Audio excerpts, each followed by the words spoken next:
자, 안녕하십니까. 평주에서 전해드리는 오늘은 9월 셋째 주 시황 및 관심주 언급해드리러 방송 열었습니다. 시장이 지난주에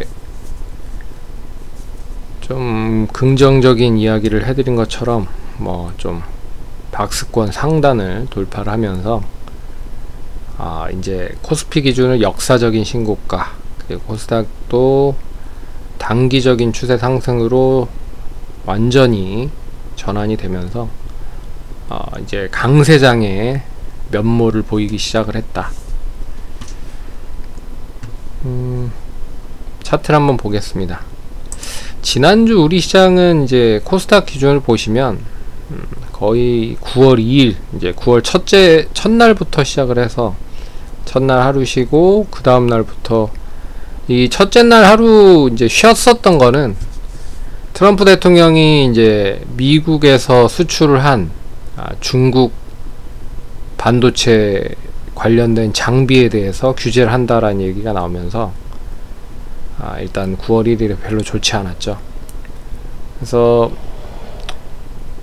우리나라에 있는 이제 중국 공장이 있는 우리나라 이제 반도체 기업 SK 하이닉스와 삼성전자에도 영향을 줄 수 있을 것이다. 이런 얘기가 나오면서 9월 1일에는 전반적으로 좋지 않았습니다. 근데 이게 어차피 여러 가지 부분들로 봤을 때 장비 업체들에 대한 이 규제가 강화된 거잖아요. 그래서 가장 손해를 많이 보는 쪽은 미국 쪽 장비 업체들이다. 이런 얘기도 있었고, 그리고 차라리 잘 됐다. 미국 장비 업체들에 대한 그런 피해가 심해질 거니, 그리고 중국 공장에 대한 설비 투자가 원활하게 진행이 되지 않을 거니, 이제 우리나라 쪽에 생산 캐파를 가지고 있는 지금 중단돼 있었던 그런 투자를 본격 단행할 수 있다. 이런 얘기가 나오면서 어떻게 보면 삼성전자의 P4, P5 그리고 SK 하이닉스의 청주 공장 관련된 증설이 좀 빨라질 수 있다, 가파라질 수 있다라는 얘기가 나오면서 이 상승을 좀 부양을 했다라고 볼 수가 있습니다. 여기에 이제 그 가운데에서 이제 브로드컴에 대한 실적이 좋았고, 그리고 이제 TSMC 실적도 나름 괜찮았죠. 그래서 빅테크 기업들에 대한 반도체 기업들이 더 좋았고요. 거기에 이제 D램이라든지 하반기 낸드 쪽까지 투자가 조금 더 가팔라질 수 있고 가격도 많이 올라갈 수 있다. 이런 얘기 나오면서 동반 상승을 보이는 모습이었습니다. 그래서 지난주에 얘기해드렸었던 이 추천주가 제주 반도체였잖아요. 반도체 이제 좀 봐야 될 것 같다, 얘기를 해드렸었던 것 같이 난 좀 이따 피드백을 드리겠지만, 시장 자체 그래서 그동안에 많이 이제 올라갔었던 섹터는 조금 좀 차분해지는 상태인 것 같고, 그동안에 많이 못 올랐었던 섹터에서 이제 어떻게 보면 좀 키를 맞춘다고 해야 될까요? 그게 좀 본격화되고 있는 것 같습니다. 그래서 앞으로도 이게 얼마만큼 좀 이어질 수 있을지 모르겠지만 대체적으로 이제 단기적으로 많이 이제 코스피 기준으로 상승을 하고 있는 상황이고, 그리고 또 이번 주에 금리 인하 이야기가 있을 거예요. 우리나라 시간으로는 한 18일이 될 것 같은데, 금리 인하에 대한 미국에서의 가능성이 0.25% 인하를 할 수 있다, 얘기가 나오고 있습니다.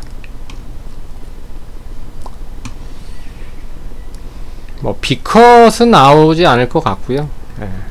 25bp 정도는 인하를 할 수 있을 것이다. 그래서 패드워치에서 93.6%인가요? 96.3% 확률이 계속 높아지고 있고, 그리고 이제 고용지표는 별로 좋지 않게 보이고 있는데, 그래도 물가를 잡는 CPI나 PPI 정도, PPI는 되레 좀 낮아졌고 CPI도 예상치를 부합을 해서 물가가 잘 버티고 있다. 뭐 이런 걸로 좀 명분을 찾지 않을까 그렇게 보고 있는데, 파월 의장이 제가 봤을 때는 계속 이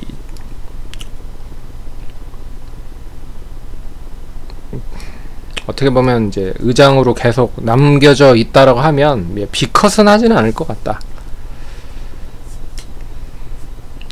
보고 있습니다.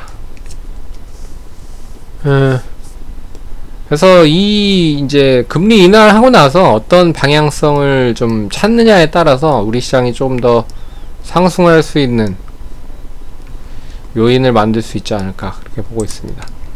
미증시도 지금 보시면 뭐 역사적인 신고가 계속 갱신하고 있고요.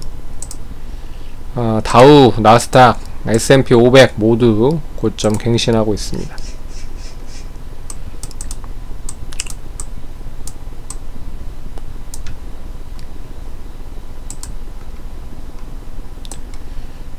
뭐 지난주 이제 금요일날 보면 테슬라가 좀 강했고 마이크론 테크놀로지도 강했고 뭐 종목별로 좀 차별화가 모습을 보였었는데 애플도 뭐 1.7% 강세의 흐름 보였고요. 그리고 뭐 아마존 약세를 보였고, 브로드컴 0.07% 뭐 강보합권, 그리고 마이크론 테크놀로지는 좋았습니다. 4% 정도 올랐고요.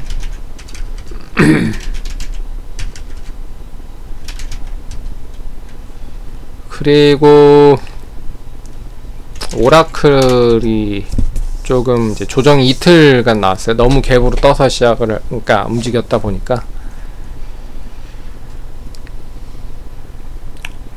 어찌됐든 뭐 미증시도 좋습니다. 우리 시장도 좋고. 그래서 우리 시장이 이제 금리 인하를 하기 전까지는 좋을 것 같아요. 금리 인하 이후에 어떤 방향성이 좀 결정이 되면 주 후반으로 갈수록 좀 조정이 당기는 좀 나올 수 있지 않을까 보고 있습니다. 근데 이런 시점 강세장의 흐름은 이제 종목을 좀 가져가야 되는 흐름이에요. 뭐 짧게 그냥 뭐 수익 실현하고 나버리는 그런 시장이 아닌가. 계속 보유를 하고 있어야 됩니다.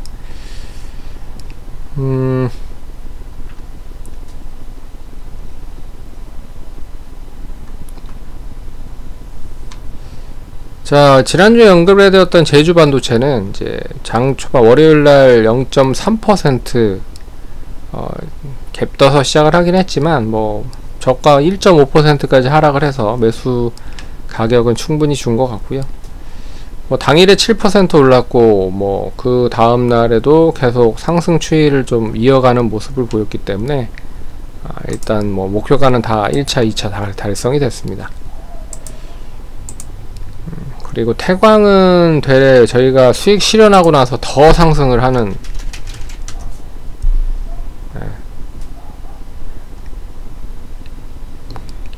더 상승을 해서 참 뭐 보유하고 계신 분들이라고 하면 뭐 더 극대화적인 수익을 냈을 거라고 보고 있고요. LG전자도 이제 77,000원까지 상승을 했고,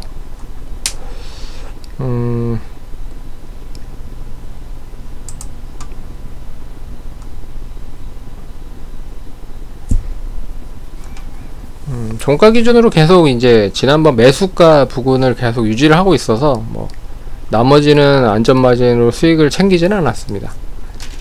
여튼 계속 보유를 하시면 될 것 같고, 한미글로벌이 이제 원전 관련된 이슈가 1차적인 목표가는 이제 달성이 됐어요. 22,000원 달성이 됐는데, 지금 이제 그 이재명 대통령 100일 취임 이제 기자회견을 통해서 이야기해드렸던 그 에너지 전략, 에너지 정책 관련된 전략은 믹스 정책은 계속 유지를 하겠다 뭐 이야기를 했죠. 근데 원전을 단기간에 많이 사용할 것 같지는 않다, 그런 이제 뉘앙스를 계속 어필을 한 것 같고요. 그런 점에서 이제 원전은 우리나라에 대한 그런 제한적인 그 원자로를 사용을 하는 데 있어서는 좀 제가 봤을 때는 시간이 좀 걸릴 수 있을 것 같고, 차라리 이제 SMR이나 뭐 이런 쪽에 대해서는 조금 이 할 용의도 있다라고 생각을 하는데, 시간이 너무 많이 걸릴 가능성이 높죠. 그래서 우리나라에서는 좀 제한적이고, 해외 쪽에 대한 그런 비중이 얼마만큼 많이 늘어나는지가 관건일 것 같습니다. 그래서 국내 시장보다는 해외 시장 쪽에 판로를 얼마만큼 개척을 하는지, 그리고 웨스팅하우스와의 계약이 얼마만큼 빠르게 뭐 조인트 벤처로든 진행이 되는지, 그게 제가 봤을 때는 중장기적인 모멘텀이 될 수 있지 않을까 보고 있습니다. 그래서 21,150원인데요. 종가 기준으로 매수가 이탈이 2550원 이탈이 되면 안전마진으로 수익을 좀 챙기도록 하겠고요. 나머지는 아니면 계속 보유를 하시면 될 것 같습니다. 근데 한미글로벌 자체 원전 관련된 수주는 계속 좀 늘어날 수 있을 것 같아요. 근데 우리나라에서 사용했었던 수주가 아니고 이제 루마니아나 해외 쪽에 대한 수주 모멘텀이 이어질 수 있을 거라 보고 있어서, 제가 봤을 때는 원전 관련된 이슈보다는 이제 국내 주택 경기, 그리고 이제 종합 건설 관련된 역량, 그 부분들이 조금 더 많이 부각이 될 수 있으면 상승을 할 수 있을 것이다. 거기에 이제 원전은 곁들이는 정도라고 보시면 될 것 같습니다. 오늘 이야기를 해드릴 종목은 레인보우 로보스틱스인데요. 오랜만에 로봇 관련주들, 죄송합니다. 한번 좀 봐야 될 것 같은데, 레인보우 로보틱스는 아시다시피 이제 원래는 이제 카이스트 교수님과 더불어서 이 관련된 카이스트에 소속돼 있는 분들이 만든 회사입니다. 그래서 우리나라에서 유일하게 소프트웨어와 하드웨어를 동반적으로 만들 수 있는 그런 회사고, 그리고 협동 로봇을 주로 많이 만들었었던 회사예요. 산업용 로봇이라고 하죠. 그래서 근데 이제 휴머노이드 로봇까지 레퍼런스를 좀 확대를 하고 있는 상황이고, 그리고 이제 삼성전자가 최대주로 등극을 했습니다. 그러면서 이제 그룹사에서의 이제 시너지 효과도 좀 이어질 수 있을 것 같고요. 그래서 지금 휴머노이드 로봇의 대장은 이제 미국의 본사를 가지고 있는 보스턴 다이나믹스를 가지고 있는 현대차잖아요. 그 이제 현대차가 하반기에 이제 휴머노이드 로봇을 메타플랜트 쪽 이제 미국 공장에 본격적으로 아마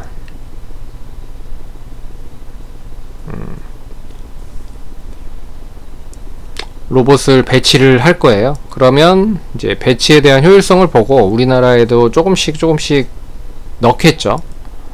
뭐 우리나라는 노조가 있기 때문에 한꺼번에 확 넣진 못할 거라고 보고 있습니다. 근데 조금씩 알게 모르게 넣으면서 이제 뭐 비율 자체를 좀 줄일 수도 있을 것 같고, 그러면 이제 다시 휴머노이드 관련된 이슈가 좀 부각이 될 수 있을 거라 보고 있어요. 삼성도 이제 가정용 로봇 볼리라고 하는 제품을 원래는 하반기에 내놓으려고 준비를 하고 있는데, 이게 좀 지연이 되고 있는 것 같고, 빠르면 한 4분기, 늦으면 제가 봤을 때는 내년 초 정도 될 것 같습니다. 그런 점에서 일단 뭐 로봇 관련된 종목들이 다시 부각이 될 수 있다.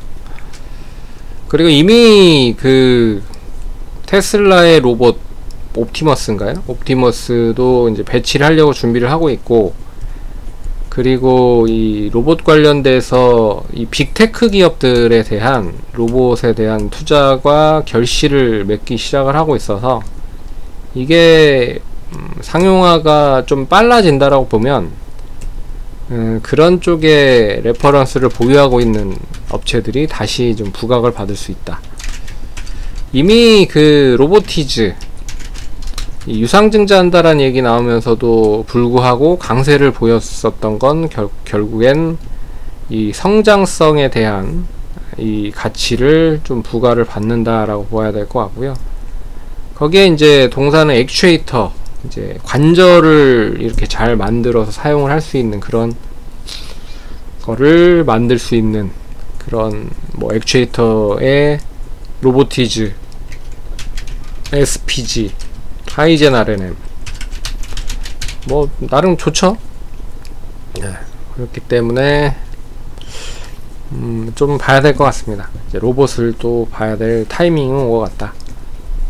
그리고 뭐 또 금리 인하면 이 성장주들이 부각이 될 가능성이 높아요. 그래서 한번 기대를 해보도록 하겠습니다. 그래서 레인보우 브로텍스는 294,000원, 288,800원 분할적으로 접근하시면 될 것 같고, 손절가 273,000원, 목표가 307,000원, 2차 목표가 321,000원 그렇게 보도록 하겠습니다. 근데 차트 자체가 거의 비슷해요.